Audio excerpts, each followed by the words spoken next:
Okay, this is quiz review day. The quiz coming up on Wednesday will be, for this lecture, the quiz will be this hour, 1 o'clock, Wednesday in Walker, top floor of Walker. Closed book, all normal. I wrote down what we've covered in this second part of the course, and actually I've been impressed as I write it. So that's chapter 4 on orthogonality, and you're remembering what this is suggesting. Those columns are orthonormal vectors, and then we call that matrix Q, and what's the key, how do we state the fact that those columns are orthonormal in terms of Q? It means that Q transpose Q is the identity. So that's the matrix statement of the property that the columns are orthonormal. The dot products are either 1 or 0. And then we computed the projections onto lines and onto subspaces, and we used that to solve problems AX equal B in the least square sense. When there was no solution, we found the best solution. And then finally, this Gram-Schmidt idea, which takes independent vectors and lines them up, subtracts off the projections of the part you've already done so that the new part is orthogonal, and so it takes a basis to an orthonormal basis. And those calculations involve square roots a lot because you're making things unit vectors, but you should know that step. Okay, for determinants, the big picture is the properties of the determinants. 1 to 3, properties 1, 2, and 3 that define the determinant, and then 4, 5, 6 through 10 were consequences. Then the big formula that has n factorial terms, half of them have plus signs and half minus signs, and then the cofactor formula. So, and which led us to a formula for the inverse. And finally, just so you know what's covered from chapter 3, it's section 6.1 and 2. So that's the basic idea of eigenvalues and eigenvectors, the equation for the eigenvalues, the mechanical step. This is really AX equal lambda x for all n eigenvectors at once, if we have n independent eigenvectors, and then using that to compute powers of a matrix. So you notice the differential equation's not on this list because that's 6.3. That's for the third quiz. Okay. What I usually do for review is to take an old exam and just try to pick out questions that are significant and write them quickly on the board. Shall I proceed that way again? This exam is really old. November 19th, 1984. So that was before the web existed. So not only were the lectures not on the web, nobody even had a web page, my God. Okay, so nevertheless, linear algebra was still as great as ever. So, may I, and that wasn't meant to be a joke. Okay, all right, so let me just take these questions as they come. All right. Okay. So the first question is about projections. It says we're given the line, the vector A is the vector 2, 1, 2, and I want to find the projection matrix P that projects onto the line through A. So my picture is, well, I'm in 3 dimensions, of course. So there's a vector, there's the vector A, 2, 1, 2. Let me draw the whole line through it, and I want to project any vector B onto that line. And I'm looking for the projection matrix. So this the projection matrix is the matrix that I multiply B by to get here. And I guess this first part, this is just part 1A, I'm really asking you, the quick way to answer, to find P is just to remember what the formula is. And we're projecting onto a line, so our formula, our usual formula is A transpose A, inverse A transpose. But now A is just a column, one column matrix, so it'll be just A, so I'll just call it little a transpose, and this is just a number now, 1 by 1, so I can put it in the denominator. So that's really what we want to remember, and using that 2, 1, 2, what will I get?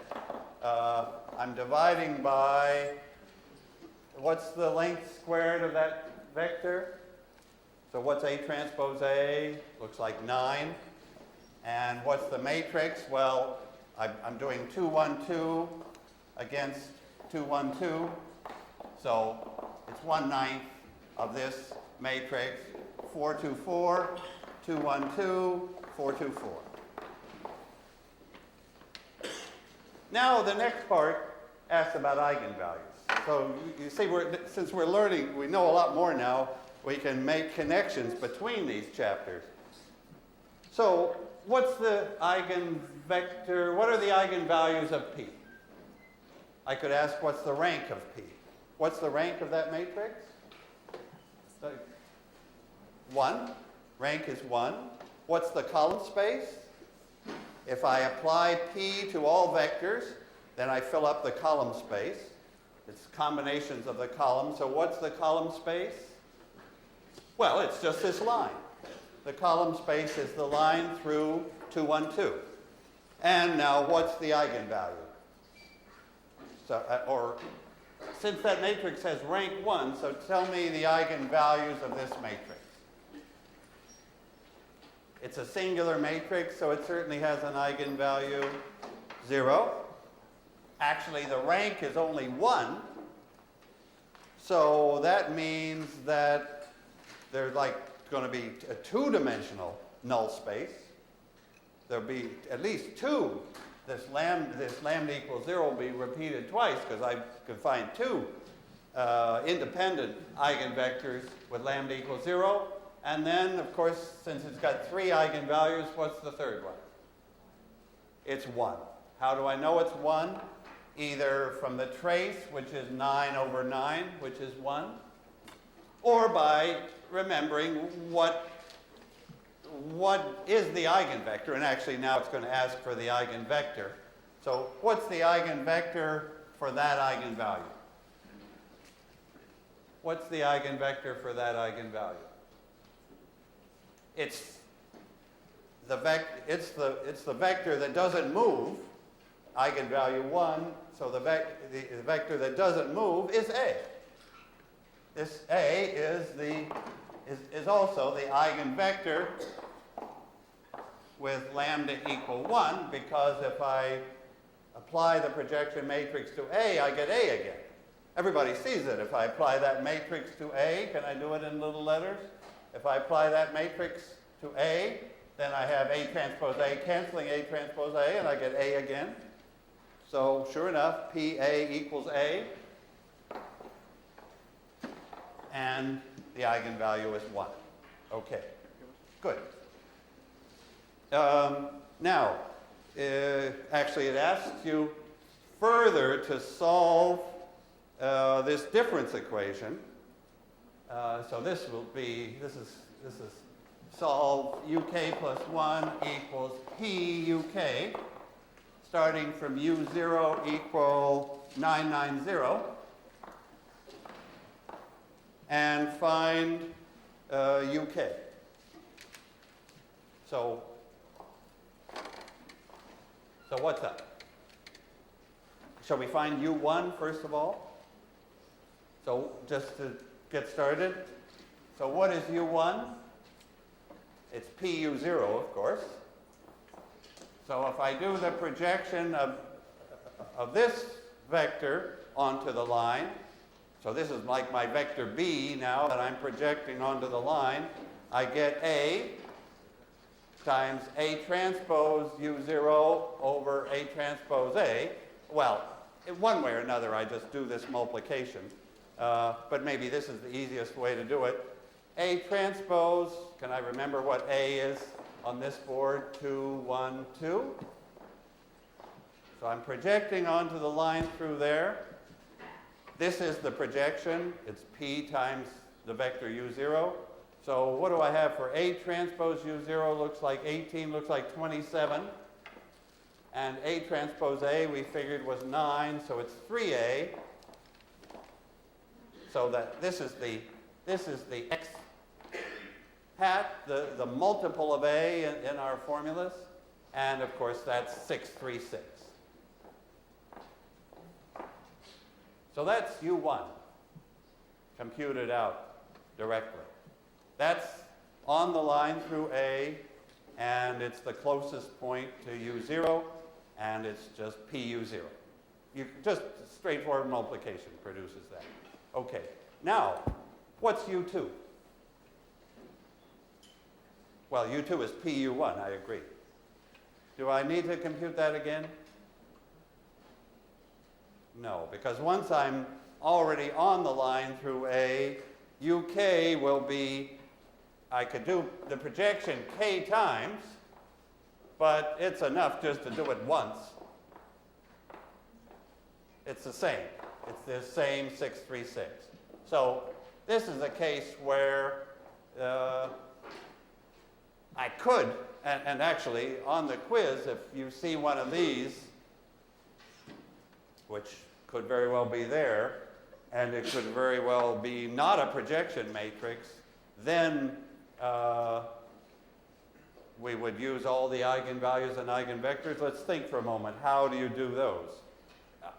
The point of this small part of a question was that when P is a projection matrix, so that P squared equals P and P cubed equals P, then we don't need to get into the mechanics of knowing all the other eigenvalues and eigenvectors. We just can go directly. But if P was now some other matrix, can you let's just remember from these very recent lectures how you would proceed. From these very recent lectures, we know that UK, we would expand U0 as a combination of eigenvectors. Let me leave, as a combination of eigenvectors, C1, X1, some multiple of the second eigenvector, some multiple of the third eigenvector, and then A to the K U0 would be C1. So this, we have to find these numbers here. That's the work, actually. The work is find the eigenvalues, find the eigenvectors, and find the C's, because they all come into the formula. We have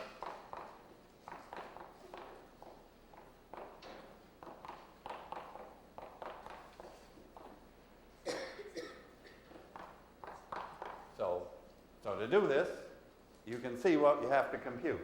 You have to compute the eigenvalues, you have to compute the eigenvectors, and then to match U0, you compute the C's, and then you've got it. So it's just, that's a formula that shows what pieces we need. And what would actually happen in the case of this projection matrix? If this A is a projection matrix, then a couple of eigenvalues are 0. That's why.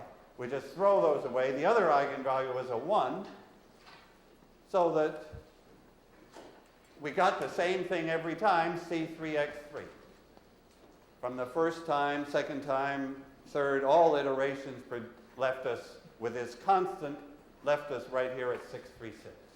But maybe I'm taking this chance to remind you of what to do for other matrices. Okay, so that's partway through.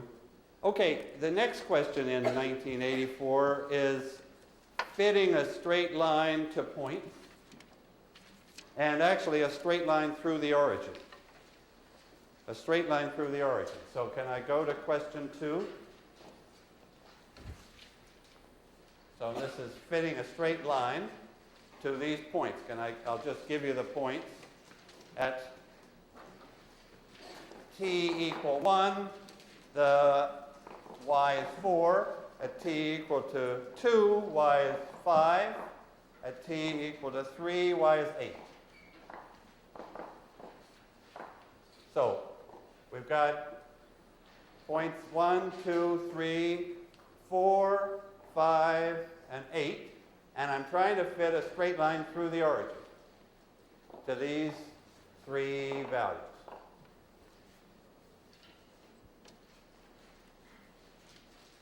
Okay, so my equation that I'm allowing myself is just y equals dt.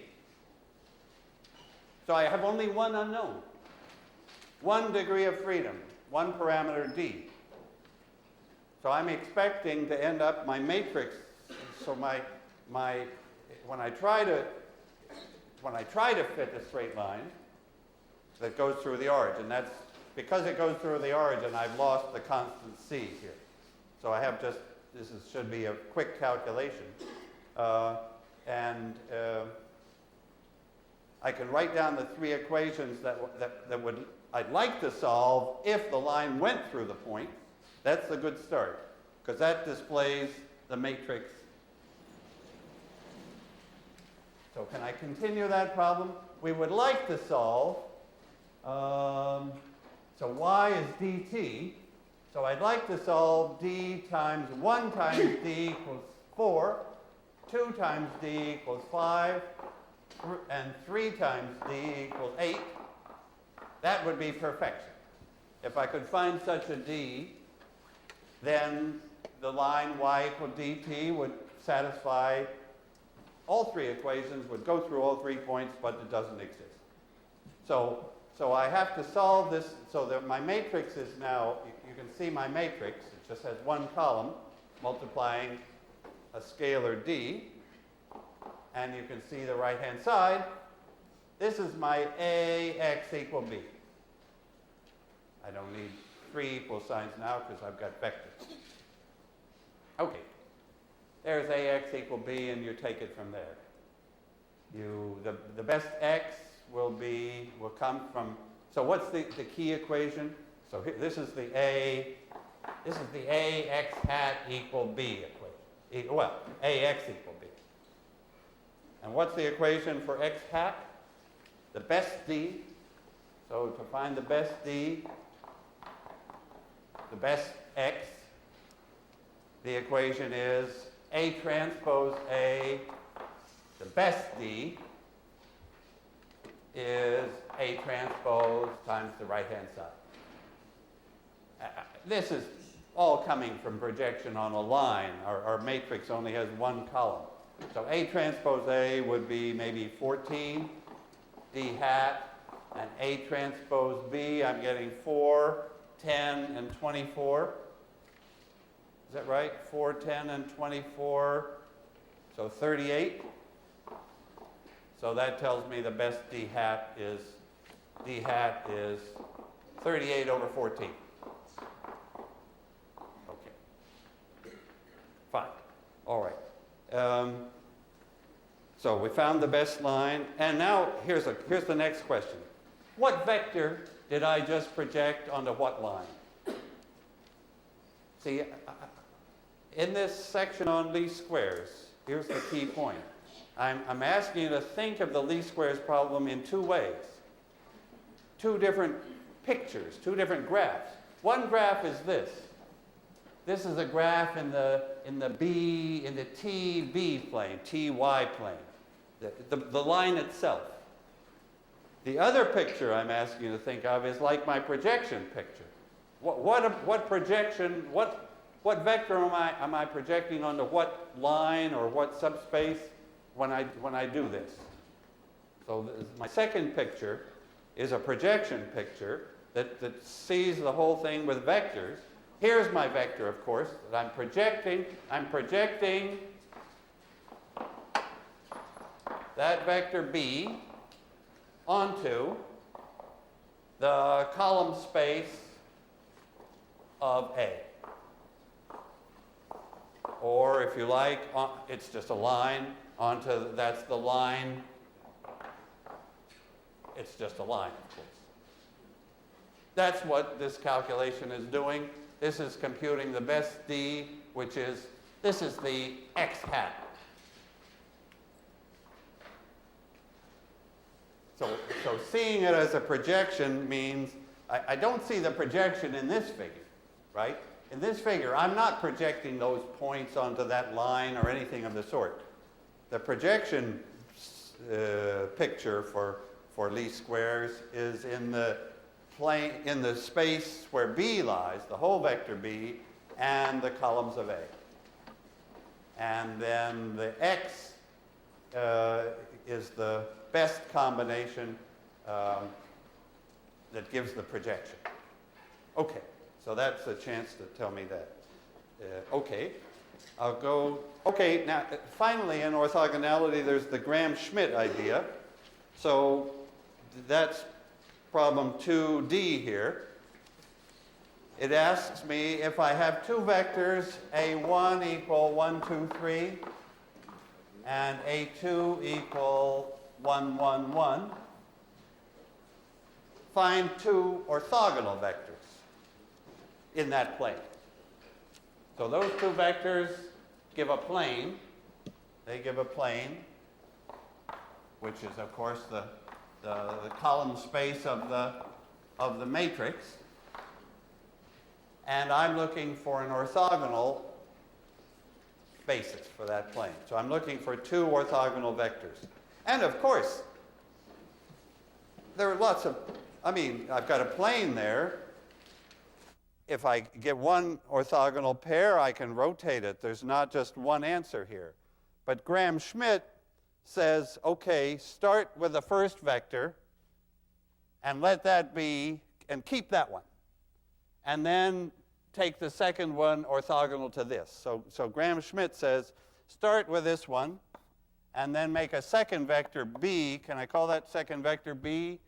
This is going to be orthogonal to, so perpendicular to A1. If I can, with my chalk, create the key equation. This vector B is going to be this 1, 1, 1.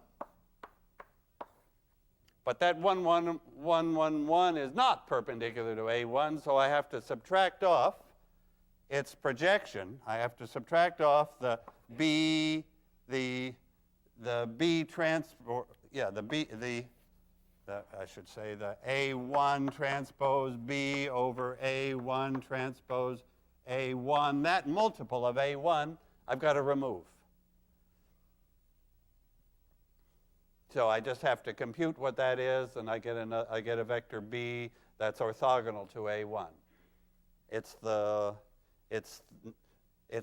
original vector minus its projection. Oh, so what is? I mean this to be A2. Yeah. So I'm projecting A2 onto the line through A1. That's the part that I don't want, because that's in the direction I already have. So I subtract off that projection, and I get the part I want, the orthogonal part. Okay, so that's the Graham-Schmidt thing, and we can put numbers in.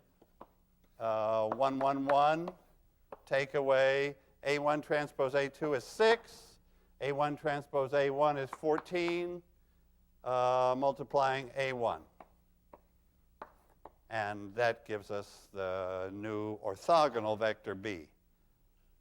Because I only asked for orthogonal right now, I don't have to divide by the length, which will involve a square root. Okay. Third question.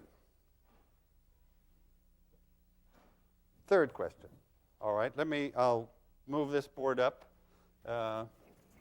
Third question will probably be about eigenvalues. Okay, 3. This is a 4 by 4 matrix. Its eigenvalues are lambda 1, lambda 2, lambda 3, lambda 4.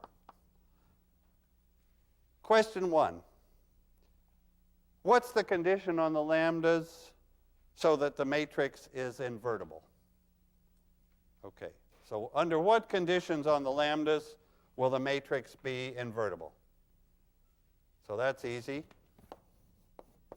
Invertible if,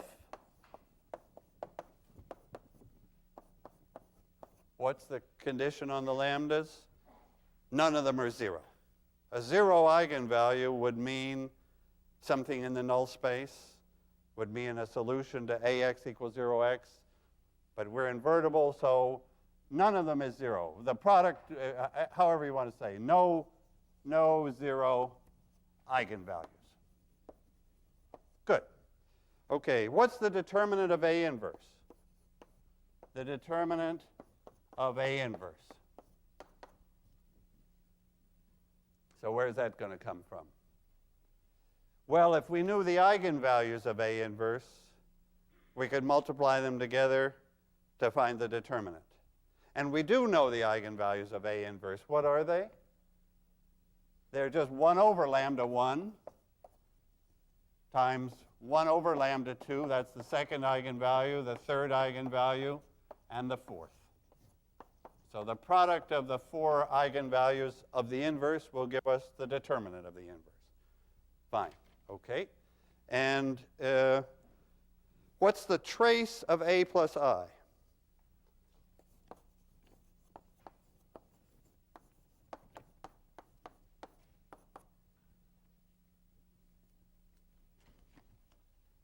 So what do we know about trace? It's the sum down the diagonal, but we don't know what our matrix is. The trace is also the sum of the eigenvalues, and we do know the eigenvalues of A plus I. So we just add them up. So what's the first eigenvalue of A plus I? When the matrix A has eigenvalues lambda 1, 2, 3, and 4, then the eigenvalues, if I add the identity, that moves all the eigenvalues by 1. So I just add up lambda 1 plus 1, lambda 2 plus 1, and so on. Lambda 3 plus 1, lambda 4 plus 1. So it's lambda 1 plus lambda 2 plus lambda 3 plus lambda 4 plus 4. Right. That movement by the identity moved all the eigenvalues by 1, so it moved the whole trace by 4. So it was the trace of A plus 4 more. Okay. Let's see. We may be finished this quiz 20 minutes early. Nope. There's another question. Oh, God. Okay. How did this class ever do it? Well, you'll see. You'll be able to do it. Okay. This has got to be a determinant question. All right. More determinants and cofactors and big formula question. Okay, let me do that. So it's about a matrix, or a whole family of matrices. Here's the 4 by 4 one. The 4 by 4 one is, and all the matrices in this family are tridiagonal with ones. Otherwise, zeros. So that's the pattern, and we've seen this matrix, I guess. Okay, so it's tridiagonal with ones on the diagonal, ones above and ones below, and you see the general formula AN. So I'll use DN for the determinant of AN. Okay.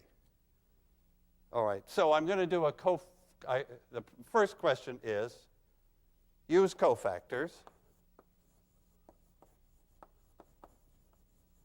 to show that dn is something times dn minus 1 plus something times dn minus 2, and find those somethings.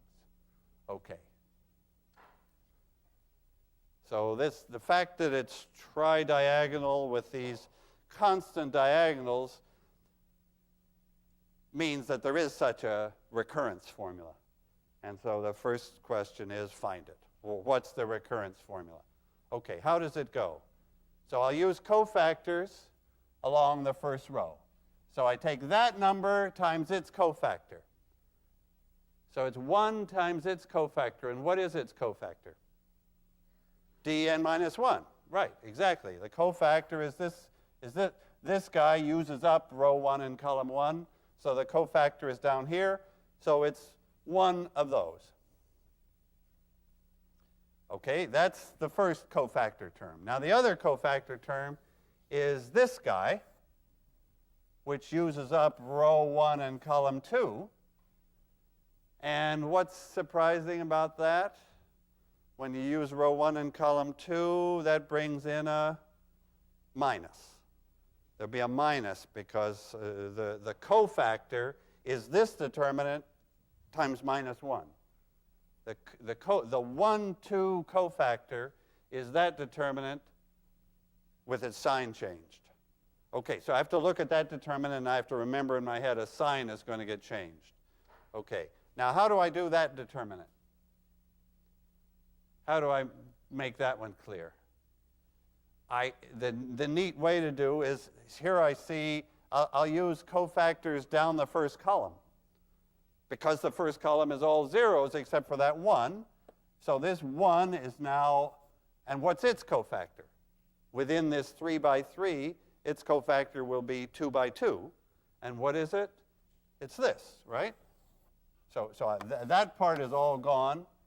So I'm taking that times its cofactor, then 0 times whatever its cofactor is. So it's really just 1 times, and what's this in the general n by n case? It's dn minus 2. But now, so is this a plus or a sign or a minus sign? It's just a 1 because there's a 1 from there and a 1 from there. And is it a plus or a minus? It's minus, I guess, because it was a minus the first time, and then the second time it's a plus, so it's overall it's a minus. So there's my A and B were 1 and minus 1, those constants. That's the recurrence. Okay. And then it asks you to solve this thing first by writing it as a system. So now I'd like to know the solution. I better know how it starts, right? It starts with D1. What was D1? That's just a 1 by 1 case. So D1 is 1. And what is D2? Just to get us started. And then this would give us D3, D4, and forever. D2 is this 2 by 2 that I'm seeing here. And that determinant is obviously 0. So those little ones will start the recurrence, and then we take off. And then the idea is to write this recurrence as a dn minus 1 is some matrix times the one before, the dn minus 1,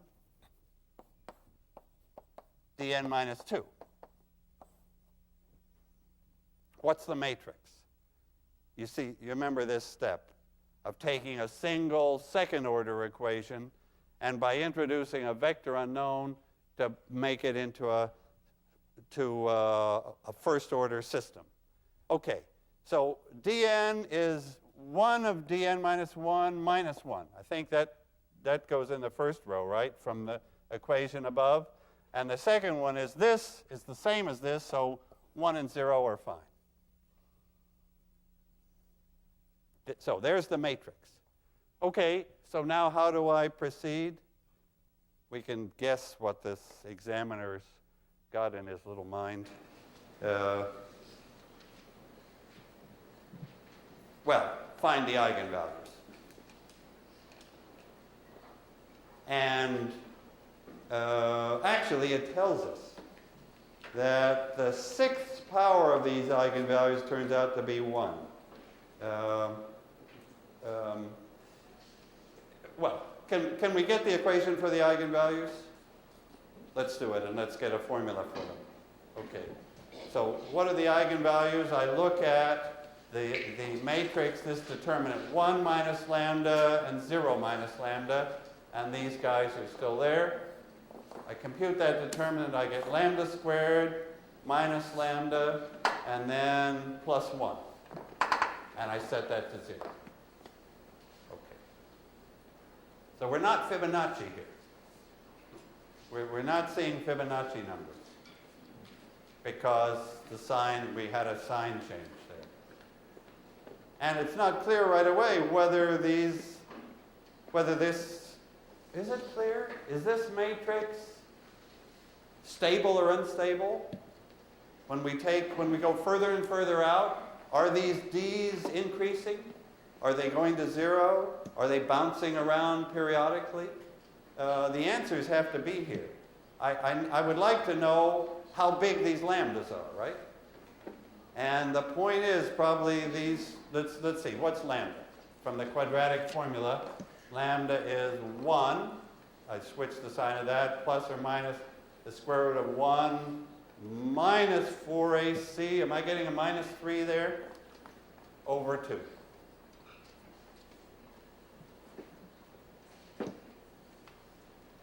What's up? They're complex. The eigenvalues are 1 plus square root of 3i over 2 and 1 minus square root of 3i over 2. What's the magnitude of lambda? That's the key point for stability. These are two numbers in the complex plane. 1 plus somewhere here, and its complex conjugate there. I want to know how far from the origin are those numbers. What's the magnitude of lambda? And you see what it is? You recognize this, a number like that? Take the real part squared and the imaginary part squared and add. What do you get? So the real part squared is 1/4. The imaginary part squared is 3/4. They add to 1. That's a number that's on the unit circle. That's an e to the I theta. That's a cos theta plus I sine theta. And what's theta? So this is like a complex number that's worth knowing. It's not totally obvious, but it's nice. I should see that as cos theta plus I sine theta, and the angle that would do that is 60 degrees, pi over 3. So that's to improve my picture. So that's e to the I pi over 6, e pi over 3.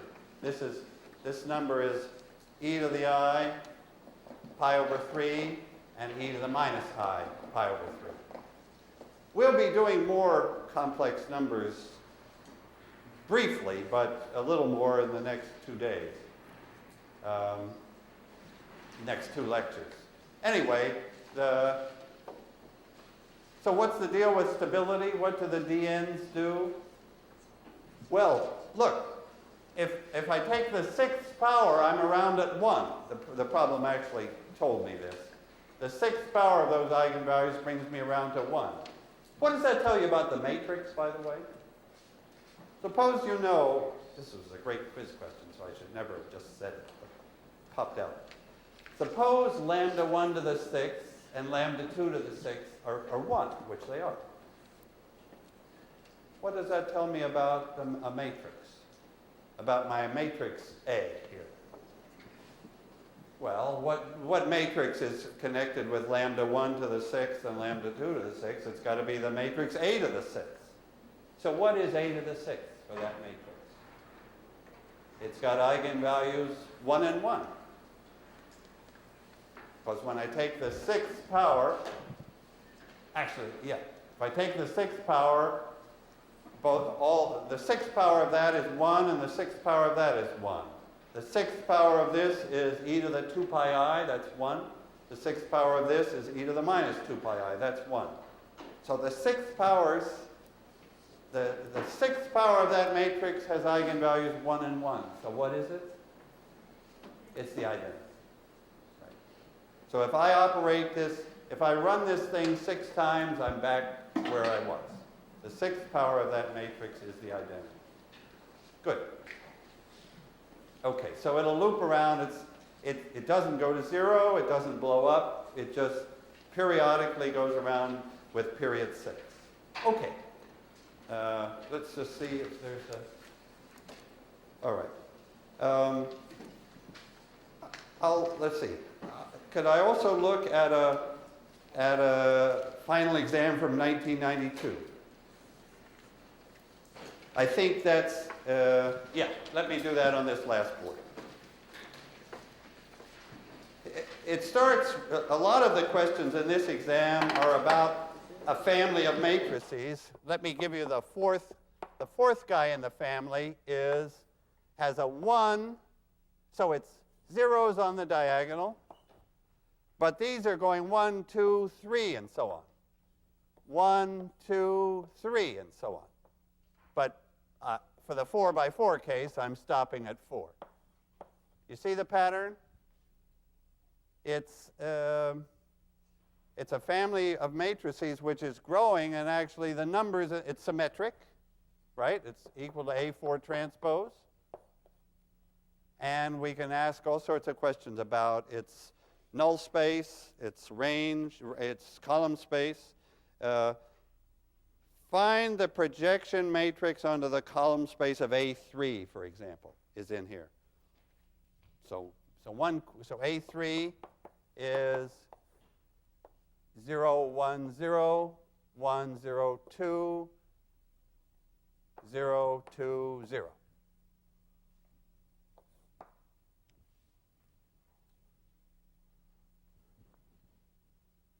Okay, find the projection matrix onto the column space. By the way, is that matrix singular or invertible? Singular. Why do we know it's singular? I see that column 3 is a multiple of column 1, or we could take its determinant. So it's certainly singular. So the projection matrix will be 3 by 3, but it will project onto the column space. It'll project onto this plane, the column space of A3, and I guess I would find it from the formula A transpose A inverse. I guess I would do all this. There may be a better way. Perhaps, I could think there might be a slightly quicker way, but that would come out pretty fast. Okay, so that's be the projection matrix. Next question. Find the eigenvalues and eigenvectors of that matrix. Okay, there's a 3 by 3 matrix. Oh, yeah, so what are its eigenvalues and eigenvectors? We haven't done any 3 by 3s. Let's do one. I want to find, so how do I find eigenvalues? I take the determinant of A3 minus lambda I. So this is, you just have to, so I'm subtracting lambda from the diagonal, and I have a 1, 1, 0, 0, 2, 2 there, and I just have to find that determinant. Okay, since it's 3 by 3, I'll just go for it. This way gives me minus lambda cubed, and a 0, and a 0. Then in this direction, which has the minus sign, that's a 0, minus 4 lambdas, and minus another lambda, so that's minus 5 lambdas, but that direction goes with a minus sign, so I think it's plus 5 lambda. That looks like the determinant of A3 minus lambda I, so I set it to 0. So what are the eigenvalues? Well, lambda equals 0. Lambda factors out of this times minus lambda squared plus 4. So the eigenvalues are 5. Thanks. Thanks. So the eigenvalues are 0, square root of 5, and minus square root of 5. And I would never write down those 3 eigenvalues without checking the trace, to tell the truth. Because we did a bunch of calculations here, but then I can quickly add up the eigenvalues to get 0, add up the trace to get 0, and feel that I guess that wouldn't have caught my error if I'd made it, if that had been a 4, I wouldn't have noticed. The determinant isn't anything greatly useful here, right? Because the determinant is just 0. And so I never would know whether that 5 was right or wrong, but thanks for making it right. Okay. Question 2C, whoever wrote this, probably me, said, this is not difficult. I don't know why I put that in. It asks for the projection matrix onto the column space of A4. How could I have thought that wasn't difficult? It looks extremely difficult.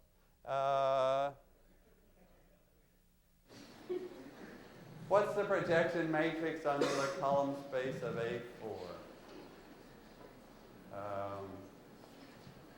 I don't know whether this is not difficult. It's just like helpful or insulting. What do you think? What's the column space of A4 here? Well, what's our first question is the matrix singular or invertible? If the answer is invertible, then what's the column space? If this matrix A4 is invertible, so that's my guess. If this problem's easy, it has to be because this matrix is probably invertible, then its column space is R4. Good. The column space is the whole space, and the answer to this easy question is the projection matrix is the identity. It's the 4 by 4 identity matrix if this matrix is invertible. Shall we check invertibility? How would you find its determinant? Can we just take the determinant of that matrix? I could ask you how, so there are 24 terms. Do we want to write all 24 terms down? Not in the remaining 10 seconds. Better to use cofactors. So I go along row 1. I see 1, the only non-zero is this guy, so I should take that 1 times the cofactor. Now, so I'm down to this determinant. Okay. So now look at this first column. I see 1 times this. There's the cofactor of the 1. So I'm using up row 1 and column 1 of this 3 by 3 matrix. I'm down to this cofactor. And by the way, those were both plus signs, right? No, they weren't. That was a minus sign. That was a minus. And then that was a plus. And then this, so what's the determinant? 9. Determinant is 9. Determinant A4 is 9. Okay. Where A3, so my guess is, I'll put that on the final this year, probably the odd numbered ones are singular and the even numbered ones are invertible. And I don't know what the determinants are, but I'm betting that they have some nice formula. Okay, so recitations this week will also be quiz review. And then the quiz is Wednesday at 1 o'clock. Thanks.